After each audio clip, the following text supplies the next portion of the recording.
Have you ever stopped to think why certain people bother you so much? That coworker who always seems to want attention. The friend who never stops talking about himself. That aunt who gives opinions no one asked for and gets under your skin just by opening her mouth. Or the opposite, that person you deeply admire, who seems to have everything you wish you were, who inspires you, captivates you, but also makes you feel small around them. What if what annoys or amazes you in others is actually something you can't see in yourself? This is one of Carl Jung's most uncomfortable and most liberating ideas: projection. When you don't accept something within, your mind finds a way to show it to you. Through irritation or idealization, you judge what you don't recognize, or admire what you believe you're not allowed to be. And the real danger is this: while projecting, you live disconnected from yourself, trapped in the image of the other, instead of integrating what is truly yours. This video is about that, about the people who irritate you and the ones you idolize, about the mirrors life puts in front of you, and how to turn all of that into a real path of self-awareness. So make sure to subscribe and turn on notifications, because when you do, YouTube understands that this kind of content matters to you and shows you more videos like this. We grow up believing that the way we feel about others is always a response to what they do. But the truth is, more often than not, the other person is just the trigger. The reaction comes from within, and that's where projection begins. When Jung talked about projection, he wasn't just describing a psychological concept. He was handing us a key, a way of seeing life that completely changes how we relate to others. Because projection doesn't happen because you're bad, immature, or unaware. It happens because your unconscious is trying to protect you, trying to show you something through others that you're not yet able to see in yourself. It's as if your mind is saying, "This is part of you, but you won't look at it. So I'll show it, out there." That anger you feel towards someone who's too assertive might actually come from your own fear of speaking up. That constant criticism toward people who seek attention could be your own desire to be seen, a part of you that was shut down long ago. That overwhelming admiration for someone confident, creative, authentic might be your own light asking to be expressed. All of these are projections. And the dangerous part is, if you don't realize you're projecting, you give away the emotional control of your life to the outside world.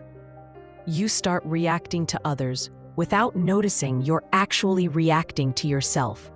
You misjudge people, push away those who could help you. Get attached to people who keep you small or up on a pedestal. And the deepest layer is that all of this keeps you from living in truth, because as long as you only see parts of yourself in others, you're not fully rooted in who you are. You keep trying to fix what's out there, while what really needs attention is in here. You distance yourself from those who reflect what you avoid.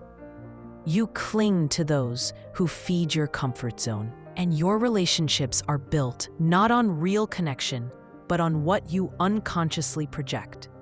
It's like walking through life with an emotional filter that distorts everything: your choices, your reactions, even your sense of identity. That's why this video isn't just about understanding projection. It's about realizing how much of your life is being shaped by it, in your judgments, in your relationships, and even in how you see yourself. And more than anything, it's about starting to pull that mirror back in, not to judge yourself, but to see yourself more clearly, and maybe with a little more compassion too. Projection isn't a conscious choice. It happens when something inside you becomes too emotionally uncomfortable to face. And your unconscious, trying to protect your identity, throws it out. Not far away, just outside. It places it onto someone else. And it starts early. Children who grow up in environments where feeling anger is unsafe learn to hide their anger.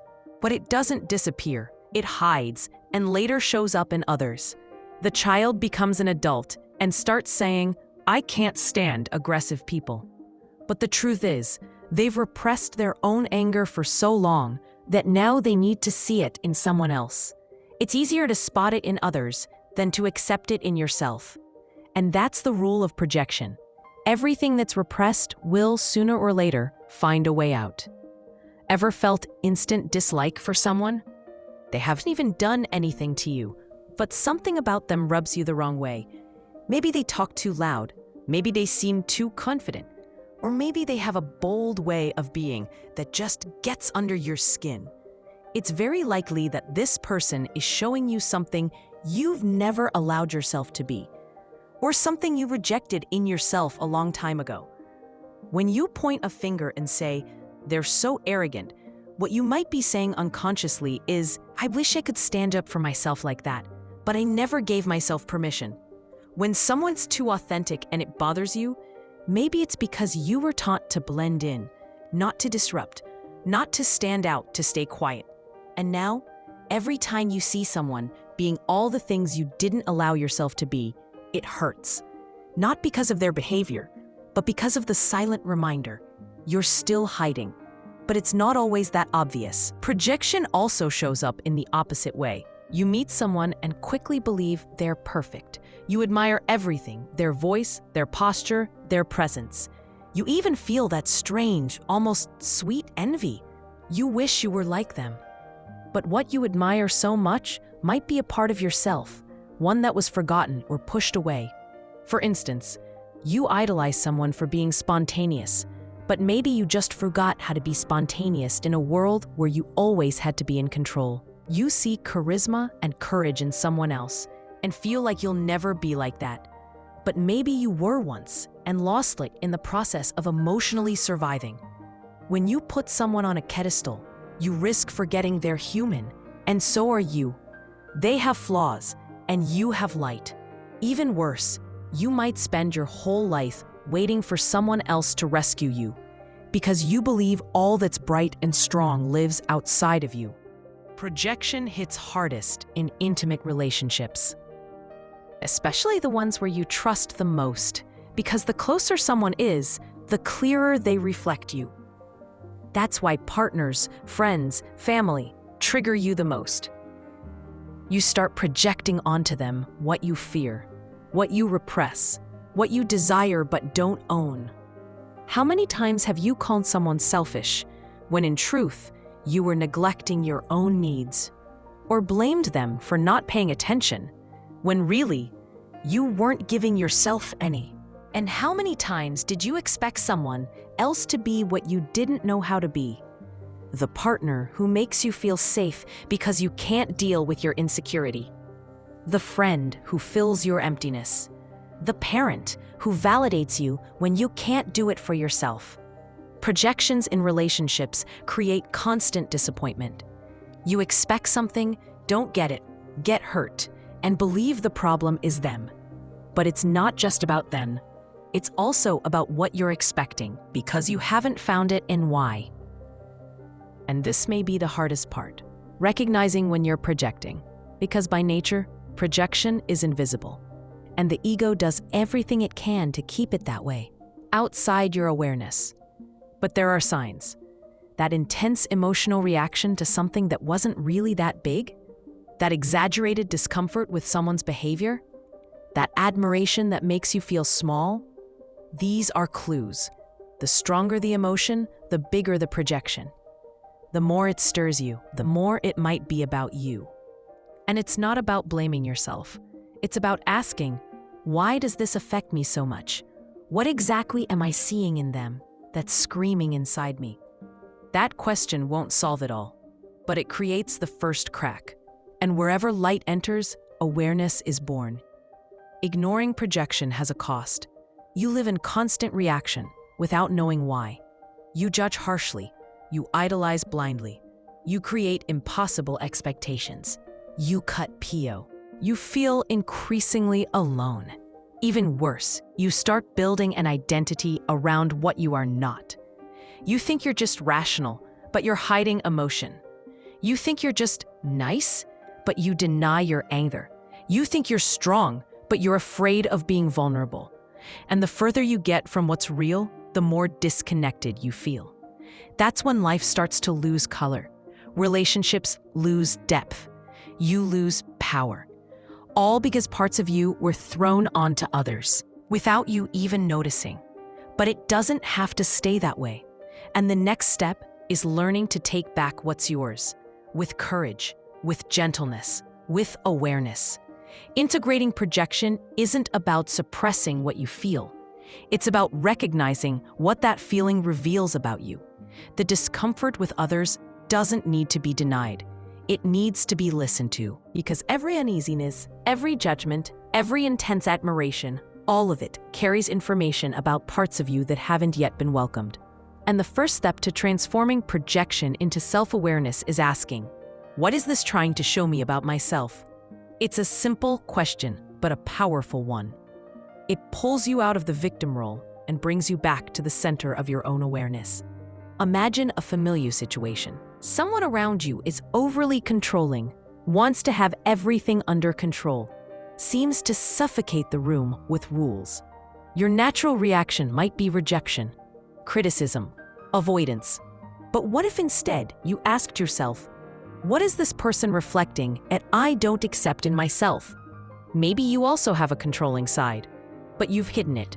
Maybe needing control is your way of not feeling helpless, but it hurts you. So you project that pain onto the other. Once you realize this, the relationship changes. Because the issue stops being that unbearable person and becomes a reflection of something you can now see with more clarity. Projection dissolves when awareness enters, and where there was once anger, compassion begins to grow. Not just for the other person, but for yourself as well. Here's another example. You deeply admire someone charismatic, someone who captivates when they speak, who has presence, who inspires, and you think, I'll never be like that. But what if it's the opposite? What if you already are, but forgot? What if someone once told you that you were too much, that standing out was dangerous, that shining was wrong? So to protect yourself, you hid it, buried it deep, adapted. And now, when you see someone expressing it freely, something inside you screams. Because what fascinates you in them is a memory of who you also are. You don't feel envy for no reason. You feel it because that thing belongs to you too. Realizing this changes everything. Because you stop idealizing the other as someone unreachable and begin reclaiming your own light.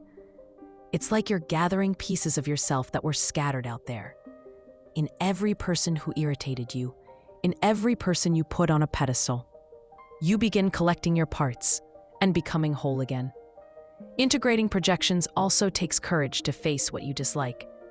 Because this isn't just about recognizing your positive traits. It's about acknowledging your impulses, your contradictions, your anger, your jealousy, your pride. Not to justify, but to understand, to hold, to transform. Anger might be a sign that your boundaries are being crossed. Jealousy, a signal that you want something you're not allowing yourself to pursue. Harsh criticism, a shield against a part of you that still scares you. All of this can become wisdom if you're willing to listen. But a warning, integration doesn't mean acting out these emotions. It means welcoming them without letting them take over. It's saying, yes, I have this in me and that's okay, but I get to choose what I do with it. That's freedom. Because once you recognize your shadow, it no longer controls you from behind. You gain choice, you gain presence, and over time, you begin to see that projection isn't a flaw, it's an invitation. Every time something triggers you deeply or dazzles you completely, there's a chance to know yourself better. To break a pattern, to heal an old wound, to get closer to who you really are. Projection is your unconscious whispering, look here. And when you accept the invitation, something within aligns. You stop reacting on autopilot. You start responding with awareness, with empathy, with wholeness. And the most beautiful part, your relationships shift because you stop needing others to be something for you.